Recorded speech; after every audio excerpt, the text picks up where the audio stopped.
Grid 2 is a confident, aggressive, good-looking racer that boasts a level of focus last year's Dirt Showdown didn't have. It's well executed and easily the measure of the award-winning original in all but a couple of areas. However, missteps with how the game approaches its track content will harm its long-term appeal, and its continued shedding of its sim-based roots will alienate fans of the racing games Codemasters made during the generations before this one even further.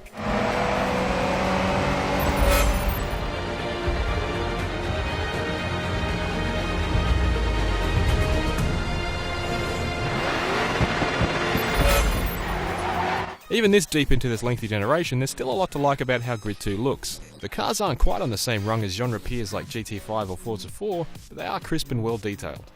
While some of the tracks are a little drab, the Hong Kong-based ones are the worst offenders. They're certainly never less than competent. It's the little flourishes that help most. Leaves whipped up by the wind that drift across the track, the razor-sharp reflections on your bonnet as you pierce through Parisian streets, the fireworks that light up the sky during night races.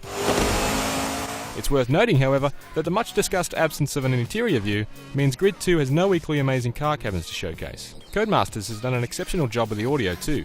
There's a pleasing rawness to the engines, and the sound of the tyres thumping across different surfaces doesn't go unnoticed. The music that kicks in during pivotal moments is also a nice touch. Likewise, the menus are elegant, and the smattering of video vignettes are well produced.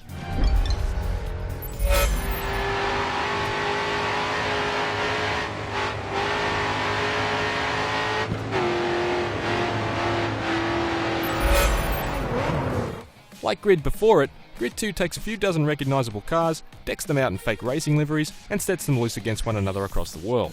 The difference here is that there's somewhat of a story thread holding it all together. It's territory Codemasters has dabbled in before, but never this credibly.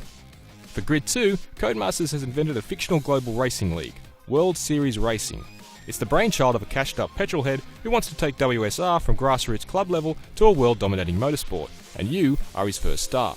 You'll need to race in a variety of disciplines against other racing clubs across the US, Europe, the Middle East, and Asia to attract them and their fans to the WSR for this to happen. WSR is a great device because it's really nothing more than an explanation that services the gameplay. All you get is a little clip once or twice during a season giving you some context into your own surging fan base and an ESPN branded glimpse into the rise and rise of WSR, but it's just enough to tie all the racing you're doing together and give you a sense of momentum through the career mode you wouldn't get from a simple progress bar. It's no substitute for the days Codemasters racing games were filled with real-world racing competitions from all over the globe, but overall there is an authenticity to WSR absent in most races that opt for fictional leagues over proper ones, and Grid 2 benefits noticeably. The WSR features a host of different racing disciplines.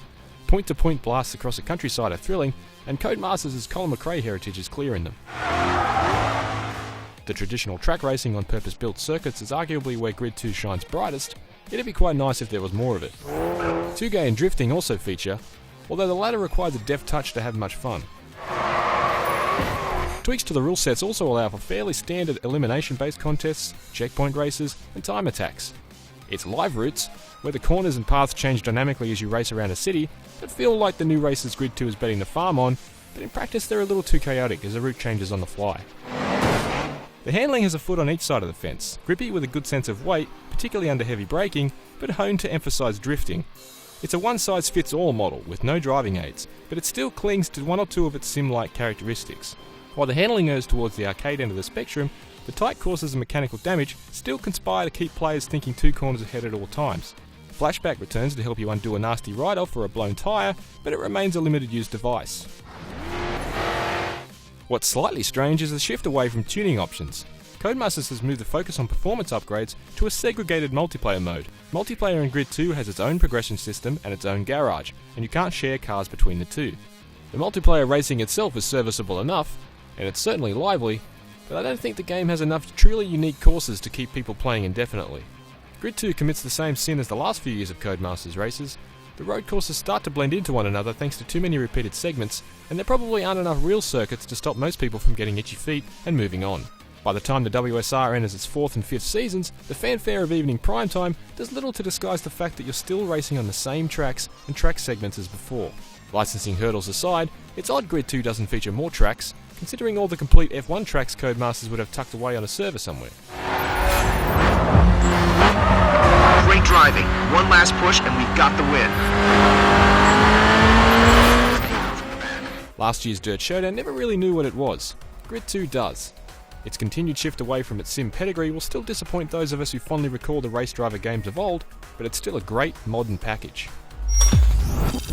A well-curated car list, a great sense of speed, and a well-thought-out career mode combined in a racer that is a lot of fun to play through. For everything else on Grid 2, stick with IGN.